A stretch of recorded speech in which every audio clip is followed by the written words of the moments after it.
তুর্কি ইতিহাসে অনেক কিংবদন্তি আছে তাই না, কিন্তু কিছু নাম যেন সবার উপরে। এমনই একটা নাম হলো তুর্গুত আল্প।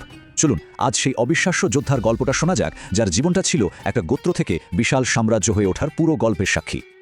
আচ্ছা, স্ক্রিনে যে সংখ্যাটা দেখা যাচ্ছে ১২৫, ভাবুন তো একবার, এটা কিন্তু কোনো সাধারণ সংখ্যা না, এটা একটা কিংবদন্তি যোদ্ধার আয়ু।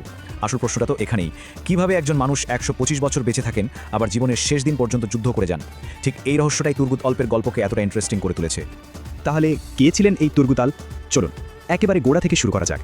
ইতিহাস যা বলে তাতে ওনার জন্ম হয়েছিল প্রায় ১২০০ সালের দিকে। আর দেখতে কেমন ছিলেন? আচ্ছা, শুনলে মনে হবে যেন সিনেমার কোনো চরিত্র। লম্বা চওড়া, প্রচণ্ড শক্তিশালী। কিন্তু যুদ্ধক্ষেত্রে তার আসল পরিচয় ছিল দুটো জিনিস। এক, তার অবিশ্বাস্য সাহস, আর দুই, তার হাতে থাকা সেই বিখ্যাত কুড়াল। বলা হয় ওই কুড়াল চালনায় তার ধারে কাছেও নাকি কেউ ছিল না। আর ভাবছেন এটা শুধুই গল্প? একদমই না। তার সেই কিংবদন্তি কুড়ালটা কিন্তু আজও তুরস্কের একটা জাদুঘরে যত্ন করে রাখা আছে। মানে হাজারো গল্পের ভিড়ে এটাই তার বাস্তব অস্তিত্বের সবচেয়ে বড় প্রমাণ। তবে তুর্গুতের আসল পরিচয় কিন্তু শুধু তার শক্তি বা কুড়ালে ছিল না, তার চরিত্রের সবচেয়ে বড় দিক ছিল তার আনুগত্য, বিশেষ করে নেতা আর্তুগ্রুল গাজীর প্রতি। দেখুন, তিনি শুধু আর্তুগ্রুলের একজন সাধারণ যোদ্ধা ছিলেন না, ছিলেন তার একেবারে কাছের বন্ধুদের একজন। ব্যাপারটা এমন ছিল যে আর্তুগ্রুল যা সিদ্ধান্ত নিতেন, তুর্গুত চোখ বন্ধ করে সেটা সমর্থন করতেন। কোনো প্রশ্ন নেই, কোনো দ্বিধা নেই। এই অটুট বিশ্বাসটাই ছিল তাদের বন্ধুত্বের মূল ভিত্তি। আর্তুগ্রুলের মৃত্যুর পরও কিন্তু এই আনুগত্যের ছবিটা একটুও বদলায়নি। তিনি ঠিক একইভাবে আর্তুগ্রুলের ছেলে উসমান গাজীর পাশে এসে দাঁড়ালেন। আর কাই গোত্র থেকে উসমানীয় সাম্রাজ্য হয়ে ওঠার যে যাত্রা, তার অন্যতম কারিগর ছিলেন এই তুর্গুত। উসমান গাজী তাকে ঠিক কতটা বিশ্বাস করতেন জানেন? এর সবচেয়ে বড় প্রমাণ হল তুর্গুত এলি, যার মানে হল তুর্গতের ভূমি।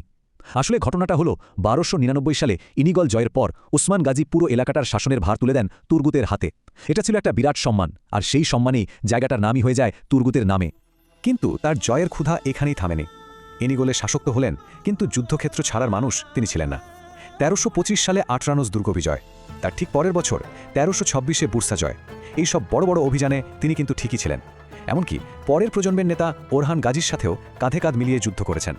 আর এখানেই তুর্গুত আল্পের গল্পটা সত্যি বলতে অবিশ্বাস্য একটা মোড় নেয়।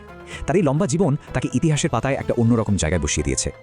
ভাবা যায়, একজন মানুষ পরপর ৪টি প্রজন্মের সেবা করে যাচ্ছেন। ব্যাপারটা একবার কল্পনা করুন। সুলেমান শাহ, তারপর তার ছেলে আর্তুগ্রুল গাজী, তারপর সাম্রাজ্যের প্রতিষ্ঠাতা উসমান গাজী, আর শেষে উসমানের ছেলে ওরহান গাজী। মানে নেতা বদলাচ্ছে, ক্ষমতার হাত বদল হচ্ছে, কিন্তু একজন মানুষ ঠিক স্তম্ভের মতো দাঁড়িয়ে আছেন, তুর্গুত আল্প। তার এই দীর্ঘ জীবনটা তাই শুধু একটা সংখ্যা নয়, তিনি ছিলেন আক্ষরিক অর্থেই একটা জীবন্ত সেতু, যে সেতুটা গোত্রের অতীতকে সাম্রাজ্যের ভবিষ্যতের সাথে জুড়ে দিয়েছিল। আর তিনি শুধু ইতিহাস দেখেননি, তিনি নিজে সেই ইতিহাস তৈরিও করেছেন। কিন্তু সব গল্পেরই তো একটা শেষ থাকে, তাই না? এমন বর্ণাঢ্য একটা জীবনেরও শেষটা ঘনিয়ে আসছিল। ফিরে যাই সেই ১২৫ বছরের হিসাবে। প্রায় ১৩২৫ সালের কথা। ইনিগলে এক যুদ্ধের ময়দানে তিনি মারা যান। ভাবুন একবার, যে মানুষটা